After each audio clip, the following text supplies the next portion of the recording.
This setup's deadly. This is gonna be fish on. It's the right time of night. We got an absolutely killer hole that we're gonna start fishing. If there's not a fish in this hole, there's probably not a fish in this river.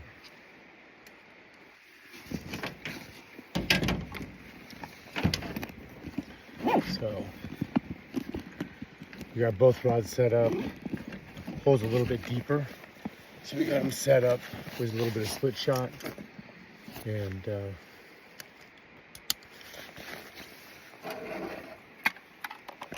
couple different patterns.